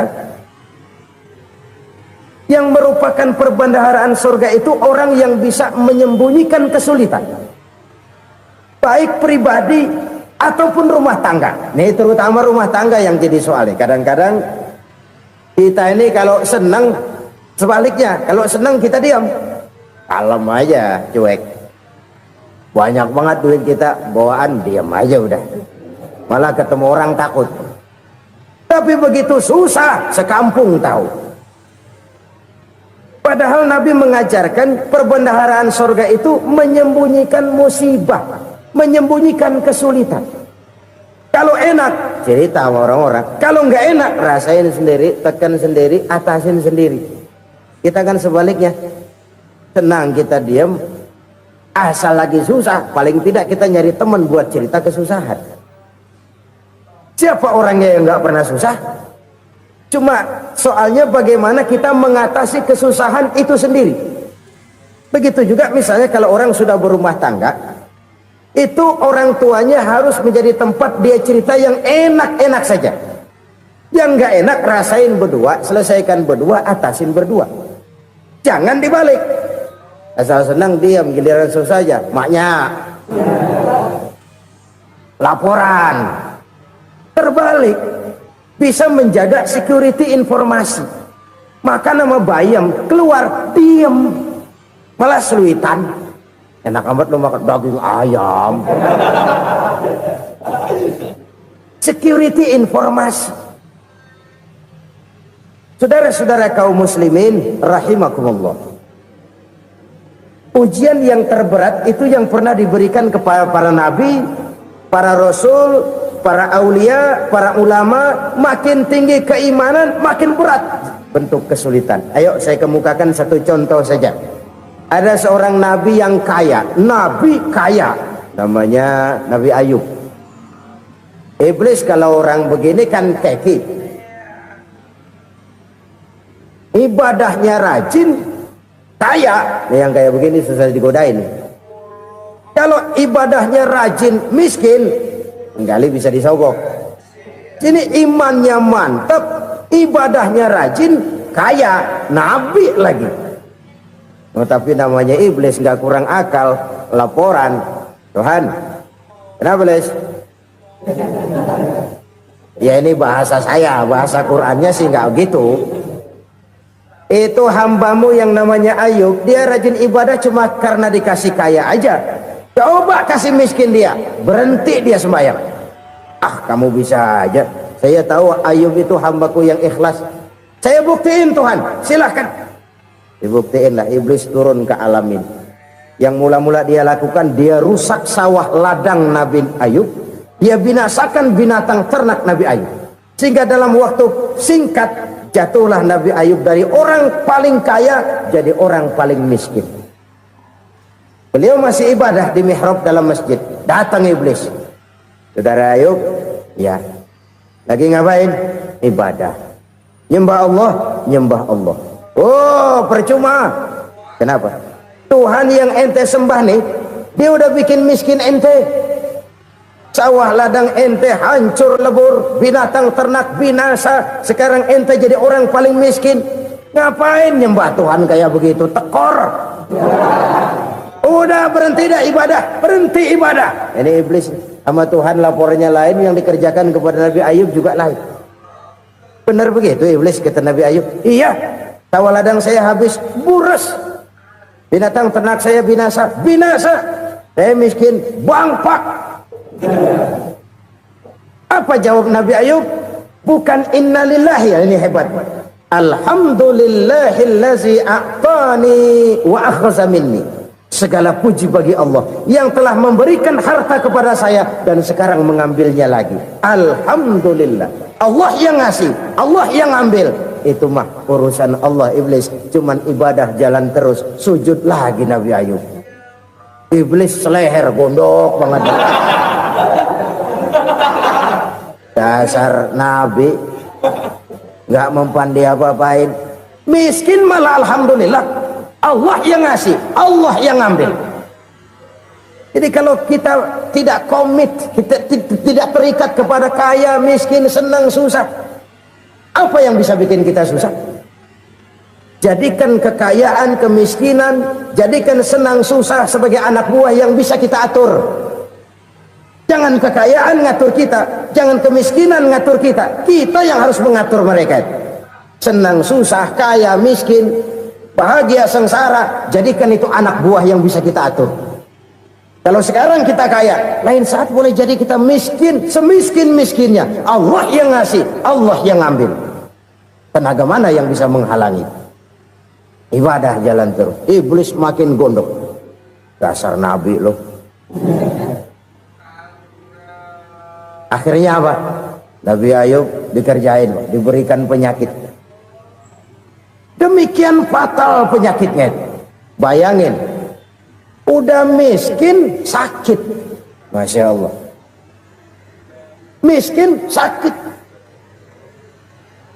Sakitnya nggak lama, kira-kira 16 tahun. Istrinya 3, 2 mental minta ceraiin. Ngerawatin laki bengek begini. Senang belum tentu, susah udah pasti nih. Cerai aja, cerai dah. Cerai. Tinggal satu Siti Rahmah yang setia menemani beliau. Sesetia-setianya hati perempuan. Satu saat Siti Rahmah bilang, "Bang, iya, abang kan Nabi bang. Lalu namanya Nabi kan doanya jarang meleset bang. Maksud kamu minta kenapa sih sama Tuhan biar abang sembuh baik dah bang?" Siti Rahmah, iya. Saya sakit berapa tahun sih dah? 16 tahun bang. Sebelum ini saya sehat berapa tahun? Ya kira-kira 60 tahun bang. Nah coba ente banding-bandingin Rahmah. Saya dikasih sehat 60 tahun, dikasih sakit 16 tahun. Sudah nggak sabar mau doa kepada Allah minta sembuh. Saya malu kepada Allah.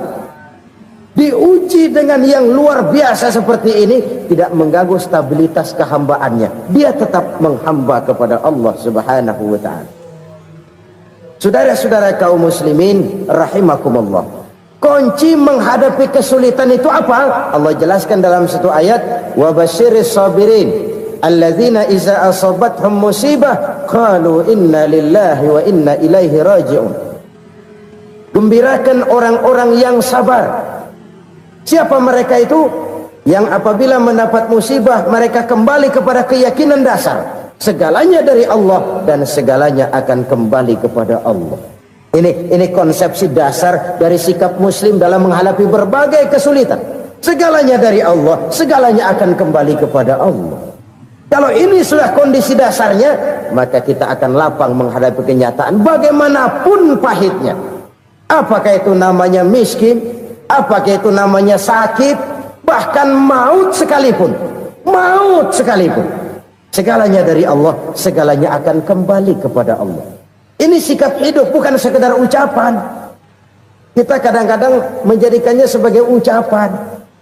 Mulutnya sehingga berhenti, innalillahi wa inna ilaihi rajiun, tapi nangisnya terus gerung-gerungan. Bukan itu, ini kesadaran moral. Kalau segalanya dari Allah, segalanya kembali kepada Allah, kan sebenarnya cuma nunggu giliran. Hari ini saya nyembayangin dia, entah hari apa saya disembayangin orang. Hari ini saya antar dia ke kubur, entah hari apa orang nganterin saya ke kubur. Hari ini saya tahlilkan dia, entah nanti kapan orang tahlilkan saya. Segalanya dari Allah, segalanya akan kembali juga kepada Allah. Oleh sebab itu saudara-saudara, kesulitan bukan untuk ditakuti, kesulitan justru untuk diatasi, dicarikan jalan keluarnya. Dan tidak ada orang yang tidak pernah mendapat kesulitan, tidak ada. Semakin tinggi status sosial, semakin tinggi kualitas keimanan, semakin besar juga tingkat kesulitan. Hanya saja bagaimana cara kita mengatasinya. Dan Al-Quran menyatakan, inna ma'al usri yusra. Di balik kesulitan itu pasti ada kemudahan. Roda itu berputar. Karena itu Rasulullah sallallahu alaihi wasallam mengingatkan kepada kita, ta'arraf ilallahi fir raha ya'rifka fis syiddah. Ingatlah kepada Allah di waktu kamu senang, supaya Allah ingat kepada kamu di waktu kamu susah. Kalau waktu senang kita ingat kepada Allah, kita susah, Allah tidak akan meninggalkan kita. Tapi kalau waktu senang kita jauh dari Allah, sujud tidak sempat, dengan masjid jauh, ketika senang kita lupakan Allah. Nanti begitu kita susah,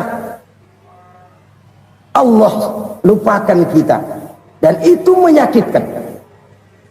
Oleh karena itu orang-orang tua kita dulu bilang, kalau lagi sehat ingat-ingat lu bakal sakit nanti. Kalau lagi kaya ingat-ingat satu saat kita bakal jatuh miskin. Bahkan kalau lagi muda ingat-ingat kita bakal tua. Dan yang terpenting, kalau lagi hidup ingat-ingat kita bakal mati. Saudara-saudara kaum muslimin rahimakumullah. Jadi yang kedua yang merupakan perbendaharaan surga, menyembunyikan musibah. Saudara-saudara kaum muslimin rahimakumullah. Hal ketiga yang merupakan perbendaharaan surga adalah wasilatur rahmi. Orang yang suka bersilaturahmi. Sebagaimana yang kita maklum bahwa manusia adalah makhluk yang disebut zon politika. Makhluk sosial yang tidak mungkin hidup sendiri-sendiri. Betapa dan siapapun kita memerlukan orang lain. Bodoh betul manusia kalau tinggal di tengah masyarakat tapi tidak mau bermasyarakat. Merasa hebat sendiri, pintar sendiri, gagah sendiri, kaya sendiri. Mungkin kalau mati juga ngubur sendiri. Jangankan kita di sini, di sorga saja Nabi Adam waktu sendirian bengong melulu, mondar mandir. Allah tegur dam sepi dam. Ya ini kalau bahasa saya. Iya Tuhan sepi ini nggak ada coret-corekan pisan ini. Diciptakan Siti Hawa baru anteng Nabi Adam. Itu di sorga. Cobalah. Umpamanya saudara tinggal di Jakarta nih. Kayak bener. Apaan aja di Jakarta punya saudara deh. Jembatan Semanggi ambil. Monas, Buntel bawa pulang. Hotel-hotel ambil semua. Cuman tinggal di Jakarta sendirian, apa enaknya? Betapa dan siapapun kita perlu orang lain. Tidak ada seorang pun yang bisa memenuhi kebutuhan hidupnya secara sendiri-sendiri. Nah, Islam telah menyelamatkan manusia dari ras diskriminasi, mengikat manusia dengan persaudaraan yang berlandaskan kepada akidah. Karena itu dianjurkan bersilaturahmi. Bahkan Nabi menyatakan, man arada ayyubsata lahu fi rizqihi wa yunsa'a fi atharihi falyasil rahimah. Siapa yang kepengen diluaskan rezekinya dan dipanjangkan usianya, banyaklah ia bersilaturahmi. Siapa yang kepengen dimudahkan rezekinya, hendaknya ia banyak bersilaturahmi. Kalau banyak teman, kesulitan kan paling tidak ada tempat cerita. Udah susah sendirian, kita pikirin diri, nggak ada tempat tukar pikiran. Cepet banget sama bengek. Dilawan sendiri. Nah, secara makro kita bisa berkata, tidak mungkin ada kemenangan kalau tidak ada kekuatan. Tidak ada kekuatan kalau tidak ada kesatuan dan persatuan. Tidak mungkin ada kesatuan dan persatuan tanpa semangat silaturahmi. Kalau umat Islam mau menang, dia harus kuat. Kalau umat Islam mau kuat, dia harus bersatu. Kalau umat Islam mau bersatu, dia harus membudayakan silaturahmi ini. Bahkan sampai-sampai kata Nabi, kalau bisa cari nilai tambah. Apa? Silman qata'at. Bersilaturahmilah kau kepada orang yang marah denganmu. Masya Allah, indahnya ajaran agama kita. Orang yang marah pun kepada kita, kata Nabi, kalau bisa bersilaturahmilah kepadanya, kepada orang yang marah itu. Di situ nilai tambah. Cuman jujur nih hadis, ngucapinnya gampang, ngamalinnya yang berat banget.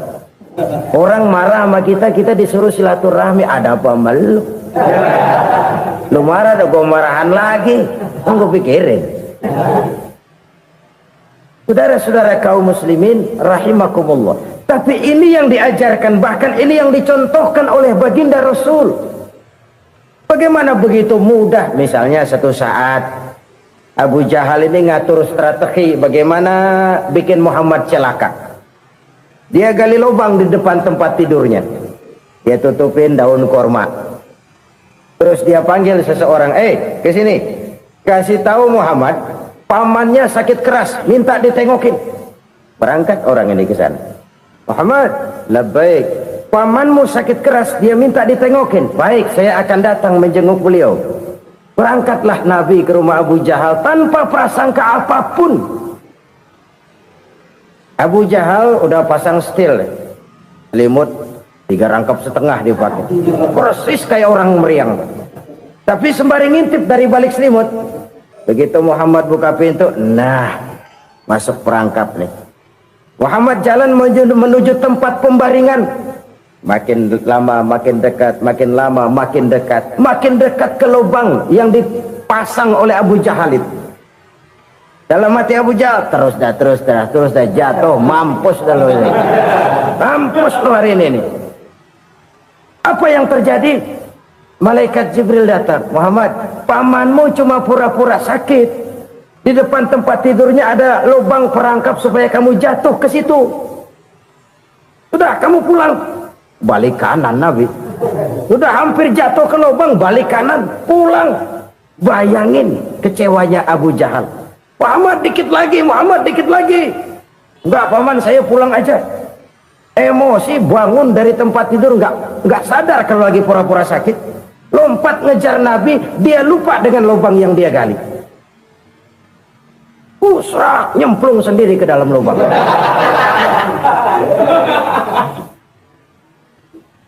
Nabi terus berlalu. Ini terjadi keanehan. Jatuh ke lubang yang dia gali itu sebenarnya nggak terlalu dalam ya, antara 3-4 meteran lah. Tolong saya jatuh ke lubang ini. Datanglah pelayan-pelayannya itu. Angkat saya dari sini. Oh, yang ngulurin tambang. Satu gulung, belum juga nyampe itu tambah. Kurang, beli lagi ke warung. Sambung, ulur lagi, nggak juga bisa sampai. Wah, ini kerjaan Muhammad ini. Tolong, siapa salah seorang kamu ke rumah Muhammad, kasih tahu encangnya kecebur. Minta ditolongin. Sampaikan kepada Rasul. Kenapa? Pamanmu jatuh ke lubang, Muhammad minta tolong diangkatin. Tambang udah nyambung-nyambung nggak nyampe juga. Ya, nanti saya datang, saya tolong. Coba. Nyata-nyata orang berniat jahat mau mencelakakan dia. Datang dia menolong. Ini yang disebut air tuba dibalas air susu ya ini. Bukan sebaliknya. Air tuba dibalas air susu. Paman, kecebur ya? Iya Muhammad, tolong ini. Pegang tangan saya. Nabi ulurkan tangannya, nyampe, dipegang oleh Abu Jahal, diangkat ke atas, sampai atas. Apa kata Abu Jahal? Sihirmu memang hebat Muhammad. Udah ditolongin dikata sihir. Yang enak kita kemplang kan itu orang begitu. Urusan apa? Tapi inilah akhlak. Kalau bisa kamu bersilaturahmilah dengan orang yang marah kepadamu sekalipun. Orang marah kita tetap baik. So, kalau kita berbuat baik sama orang yang memang baik, rasanya sih biasa-biasa aja. Orang baik kita baik lagi, ya draw aja, belum ada nilai tambah di situ. Baru ada nilai tambah kalau kita bisa berbuat baik kepada orang yang nyakitin kita. Itu namanya kita setingkat di atas dia. Dia sakitin kita, kita berbuat baik sama dia. Dia pelit sama kita, kita baik sama dia. Dia marahin kita, kita deketin dia. Di situ kita punya nilai tambah. Jadi siapa yang ingin diluaskan rezekinya, kata Nabi, dan dipanjangkan umurnya, hendaklah ia banyak-banyak bersilaturahmi. Sederhana sebenarnya silaturahmi, tapi silaturahmi membangkitkan semangat kesatuan dan persatuan. Kesatuan dan persatuan melahirkan kekuatan. Dalam matematika 1 ditambah 1 pasti 2. Tapi di tengah masyarakat 1 orang takut ditambah 1 orang takut, hasilnya jadi 2 orang setengah berani. Kenapa setengah berani? Karena udah berdua. Tadi pan takut sendirian, kalau dia kumpul turu-turu takut lah jadi berani. Kita yang lemah, kita yang tidak berdaya, kita yang miskin, kalau mau kompak bersatu, apa yang nggak bisa kita kerjain? Apalagi tinggal di kota besar, pilihan cuma 2, bertahan atau minggir. Bertahan atau minggir. Untuk bisa bertahan harus mampu bersaing. Untuk mampu bersaing harus punya keahlian. Keahlian harus ditunjang dengan pendidikan, ditambah oleh kekompakan sebagai umat. Udah miskin mencar mulu, orang injek kita. Orang nggak pandang urusan apa yang malu. Oleh karena itu silaturahmi pada hakikatnya merupakan roh dari ukhuwah yang diajarkan oleh agama kita. Bagaimana Islam menyelamatkan masyarakat manusia dari ras diskriminasi, mengikat manusia, dan tidak ada persaudaraan yang lebih indah selain persaudaraan yang diikat dengan nilai-nilai akidah. Sepanjang orang di jalan Allah, itulah saudara kita. Keluar dia dari jalan Allah, selesailah persaudaraan sampai di situ. Karena itu, kalau ingin menyimpan sesuatu di surga, banyaklah bersilaturahmi. Datang ke rumah ini, datang ke rumah itu, dan lain sebagainya. Itu simpanan kita di akhirat nanti. Ini yang ketiga. Saudara-saudara, yang keempat, perbendaharaan surga itu apa?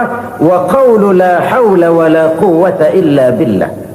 Ucapan la hawla wa la quwwata illa billah. Ibadah kan ada yang berat, modalnya besar. Bangun masjid berat, modalnya besar.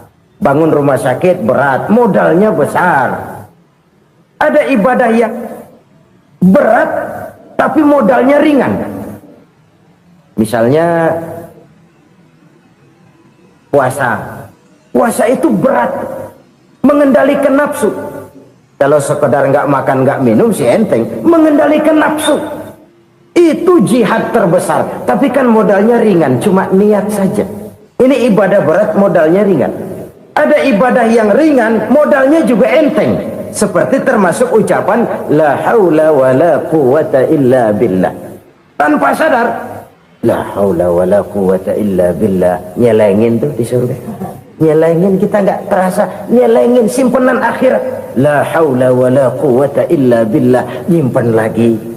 Kaget, la haula wa la quwwata illa billah. Nyimpan lagi. Banyak simpenan. Walaupun sebenarnya yang dimaksud di sini adalah kesadaran batin. Bahwa tidak ada daya dan kekuatan kecuali Allah. Itu intinya. Kita memulai pekerjaan disunahkan baca bismillah, kan begitu. Apa itu? Kesadaran moral. Bahwa ini saya bisa kerjakan. Saya kerjakan ini dengan menyebut nama Allah. Kenapa? Kalau Allah tidak memberikan daya dan kekuatan, mana mampu saya kerjakan ini. Maka saya kerjakan ini dengan menyebut nama Allah. Bismillah. Kesadaran moral. Manusia hanya wajib berusaha, tapi nggak pernah wajib berhasil. Banyak hal-hal yang kalau kita renungkan secara rasio nggak mungkin, tapi jadi kenyataan. La haula wa la quwwata illa billah. Tidak ada daya dan kekuatan kecuali bagi Allah semata-mata. Kesadaran moral akan kelemahan dan keterbatasan makhluk bernama manusia. Kadang kita kagum dengan otak, tapi kita sering lupa sama yang bikin otak. Padahal bagaimanapun hebatnya otak, yang bikin otak pasti lebih hebat dari otak. Nggak percaya, silahkan otak-otakan. Inilah kecenderungan. Kita kagum dengan pesawat-pesawat mutakhir, bukan main, besi gede banget terbang itu. Alangkah hebatnya. Lalu apa yang bikin otak tidak lebih hebat dari itu semua? Kita puji laut, apa yang bikin laut tidak lebih hebat dari laut itu? La haula wa la quwata illa billah. Tidak ada daya dan kekuatan kecuali Allah. Apa yang bisa kita lakukan kalau tidak karena daya dan kemampuan yang diberikan oleh Allah kepada kita? Lahirlah sikap tawadu, rendah hati, tidak melonjak menjadi angkuh dan sombong, sadar akan kelemahan dan keterbatasan diri sebagai makhluk yang diciptakan oleh Allah Subhanahu wa taala. Jadi satu sisi ini ucapan yang berpahala, la haula, jadi wiridan. Pada sisi lain ini kesadaran moral, sikap mental, kesadaran batin bahwa yang punya daya dan kekuatan itu cuma Allah. Kita nggak pantas untuk sombong, sebab sombong itu pakaiannya Allah. Kita nggak sedang pakai pakaian Allah, kegedean. Dan makin kita renungi, makin terbentur. Apa sih yang bisa kita sombongin? Kita mau sombong apa? Kaya, pintar, itu kan semua relatif. Di atas langit masih ada langit lagi. Jadi oleh karenanya, marilah kita menyadari, manusia hanya wajib berusaha, tapi tidak pernah wajib berhasil. Yang berusaha saja tidak wajib berhasil, apalagi yang tidak berusaha. Islam bukan agama orang pemalas yang selesai sholat lalu enggelohom, enggelenggem ayem-ayem. Tapi Islam bukan agama orang sombong yang setelah berusaha lalu tidak memerlukan Allah. Kita bisa saja bikin proyeksi, tahun sekian kita bakal panen besar menurut perhitungan otak. Tapi ada kejadian lain. Apa? Tikus ngambek. Habis itu dimakanin tikus, panen gagal. Proyeksi rasional gagal oleh tikus-tikus yang ngambek itu. Bisa saja terjadi. Tahun depan kita panen besar, urung. Kenapa? Musim panas panjang. Dan sekarang ini koran-koran bikin berita musim mengalami penyelewengan. Bukan cuma manusia yang nyeleweng sekarang. Musim pakai nyeleweng.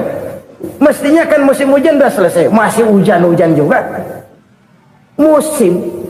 Nah sekarang kita boleh bikin proyeksi, kita bakal panen besar. Tahu-tahu musim panas panjang, sawah retak, air kering. Cari teknokrat yang paling botak, suruh pendekin tuh musim panas.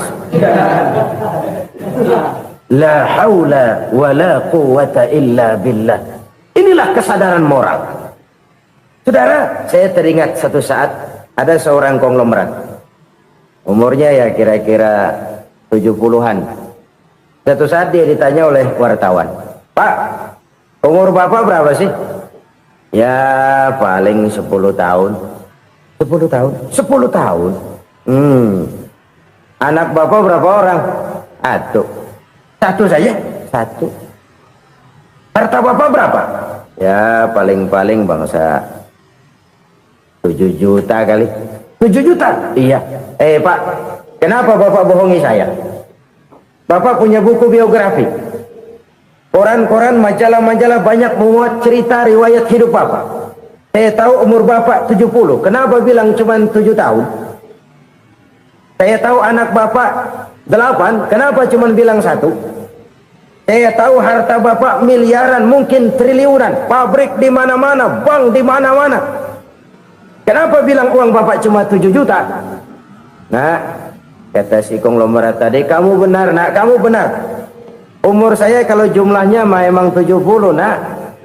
Cuman ingat-ingat saya, baru 7 tahun terakhir ini saya sujud. Baru 7 tahun terakhir ini saya berusaha dekat dengan Allah. Saya laksanakan perintahnya, saya jauhi larangannya. 7 tahun inilah rasanya yang ada nilainya di hadapan Allah. Yang 63 tahun matong, kelabu, kelam umur gue. Habis untuk maksiat, untuk munkarat. Maka ketika ditanya tadi, umur saya 7 tahun itu. Oh begitu Pak. Oh iya. Lalu anak Pak. Anak Bapak kan 8. Kenapa bilang cuma 1? Nah, kalau jumlah hitungannya memang anak saya 8. Tapi dari 8 orang ini rasanya cuma 1 nih yang bakal jadi buah hati, belahan jantung, pelanjut cerita, penerus sejarah, bakal jadi anak soleh yang akan mendoakan saya. Cuma 1 rasanya anak saya ini yang bakal jadi buah hati saya, besar-besaran saya, yang akan mendoakan di kubur saya, yang akan mendoakan di akhirat saya. Yang 7 orang mana? Masya Allah, yang satu tenggeng, yang satu nyekek botol ngolo, yang itu nggak karu-karuan. Makanya saya bilang 1 anak saya yang akan bisa mendoakan saya. Oh begitu Pak. Iya. Nah harta Pak, harta Bapak kan triliunan, pabrik Bapak di mana-mana, uang Bapak hampir di tiap bank-bank besar. Kenapa bilang cuma 7 juta? Betul kau nak. Harta saya kalau jumlahnya memang miliaran, triliunan mungkin, tapi yang saya ingat baru 7 juta tuh yang saya belanjakan di jalan Allah.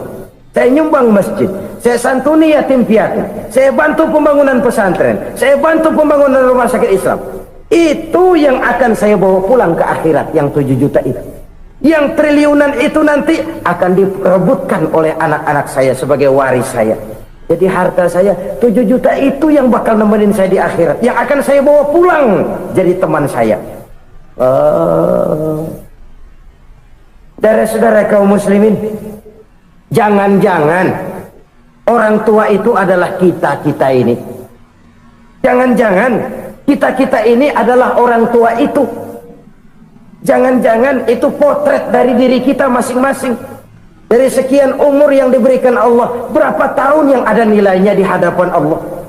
Dari sekian anak-anak yang merupakan amanah, berapa yang akan mendoakan kita sebagai orang tuanya menjadi anak soleh? Dari sekian banyak harta yang diberikan Allah, berapa yang akan kita bawa pulang menghadapnya nanti, yang kita belanjakan di jalan Allah? Ini sebuah potret kehidupan. Karena itu kita kembali kepada la haula wa la quwwata illa billah. Kita wajib berusaha, kita wajib berikhtiar. Selebihnya segala daya dan kekuatan hanya milik Allah saja semata-mata. Satu kesadaran batin dari setiap pribadi muslim. Setelah ia berusaha dan berikhtiar, ia menyerahkannya kepada Allah Subhanahu wa ta'ala. Jadi satu sisi ini merupakan wiridan ucapan yang mengandung pahala, pada sisi lain ini merupakan sikap batin dari seorang muslim di dalam ia menghadapi realitas kehidupan ini. Saudara-saudara kaum muslimin rahimakumullah, kalau ini kita jadikan satu basis kehidupan, maka ini akan menyelamatkan manusia dari kemungkinan tergelincir menjadi orang yang lupa diri dan lupa darat. Sebab itu Imamul Ghazali berpesan, jadidis safinah fa innal bahra amiq wa khuziz zad fa inna safara ba'id wa khaffifil hamla fa innal hamla sadid. Perbarui selalu kapalmu karena lautan sangat dalam. Bawa bekal yang banyak karena perjalanan ini sangat jauh. Ringankan beban karena kebanyakan beban akan menyakitkan. Alangkah indah kalimat ini, alangkah dalam makna yang terkandung di sana. Perbarui selalu kapalmu karena lautan sangat dalam. Apa artinya ini? Jaga mentalmu baik-baik. Pelihara imanmu baik-baik karena hidup penuh cobaan seperti lautan. Kita kalau berlayar di lautan kan kadang-kadang tenang, angin bertiup sepoi-sepoi basah. Jika malam datang, bintang gemintang bertabur menghias cakrawala, rembulan memantulkan sinarnya dengan indah. Dalam keadaan begitu berlayar enak, tapi lain saat ombak menggunung, halilintar menyambar, angin topan bertiup. Berapa banyak sudah saudara-saudara kita yang tenggelam di lautan dunia tanpa sadar bahwa dia belum sampai kepada pantai yang akan dituju. Berapa banyak sudah saudara-saudara kita yang tenggelam di lautan dunia ini tanpa sempat bangkit lagi. Dia menyangka sudah sampai kepada tujuannya. Hati-hati kapal jangan sampai bocor karena lautan sangat dalam. Iman ini jaga baik-baik karena hidup penuh dengan ujian. Wa khuzizat fa inna safara ba'id. Bawa bekal yang banyak karena perjalanan sangat jauh. Saudara mau ke Bandung, bawa duit. Saudara mau ke Surabaya, banyakan lagi duitnya. Saudara mau ke Mekah, gepokan, iketan tuh duit nggak lembaran lagi. Makin jauh perjalanan, makin banyak bekal yang harus kita bawa. Kalau saudara dari Jakarta mau ke Surabaya, kagak bawa duit berangkat juga, itu sih bukan berani namanya, nekat. Sampai Surabaya belum tentu, sengsara di jalan udah pasti. Kenapa? Nggak bawa bekal berangkat. Sama juga kita nih, misalnya belum sempat sembahyang, mati. Waduh, berani banget orang. Belum punya bekal, mati. Sengsara di jalan. Atau bekal tidak cukup. Dari Jakarta saudara mau ke Surabaya, bawa duit 500 perak. Paling jauh Cikampek nyampenya itu. Paling jauh itu. Antara jauhnya perjalanan dengan bekal yang saudara bawa tidak seimbang. Hidup ini perjalanan panjang. A walking tour. Dimulai dari alam arwah. Sebelum jasad diciptakan, roh diciptakan lebih dulu. Dari situ pindah ke alam rahim. Dari alam rahim pindah ke alam dunia. Dari alam dunia pindah ke alam barzah. Baru menuju akhirat. Satu perjalanan panjang. Kalau bekal tidak bawa, sengsara di jalan. Bawa bekal yang banyak karena perjalanan ini sangat jauh. Wa khaffifil hamla, ringankan beban karena beban itu cuma akan menyulitkan. Kalau bekal itu sih keperluan, tapi beban nggak kita perluin, coba ngeberat-beratin.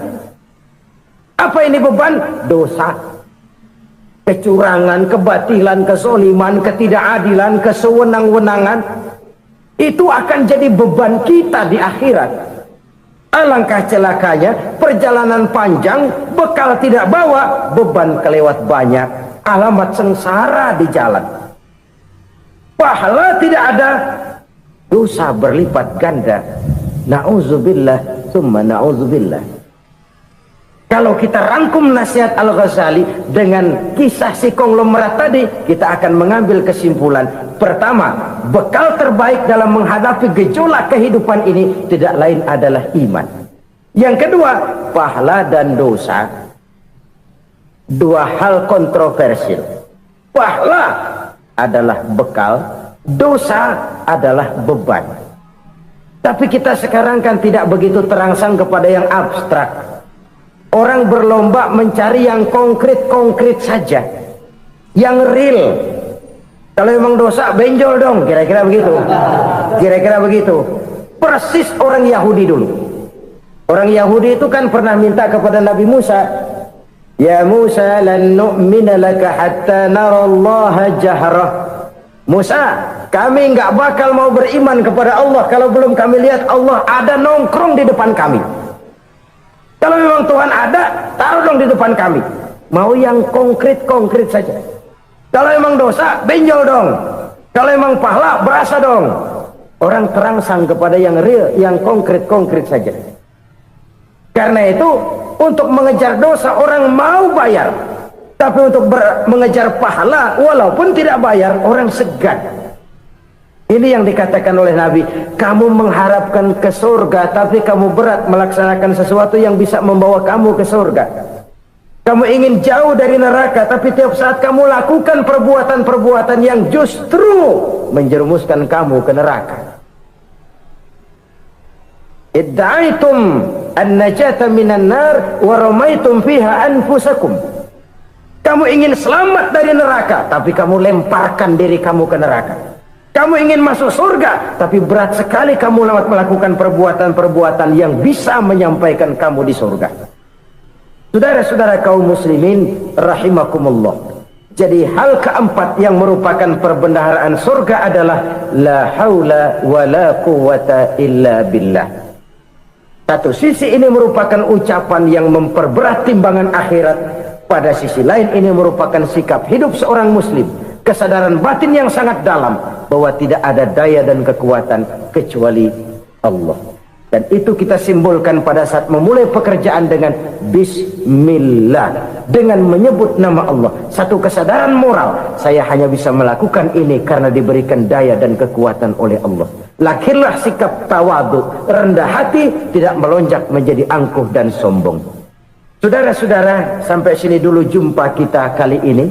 Semoga 4 perbendaharaan surga ini dapat kita lakukan, yang kelak akan merupakan bekal kita di kemudian hari nanti. Amin ya rabbal alamin. Terima kasih atas segala perhatian, mohon maaf atas segala kekurangan. Usikum wa iyaya bitaqwallah. Wassalamu alaikum warahmatullahi wabarakatuh.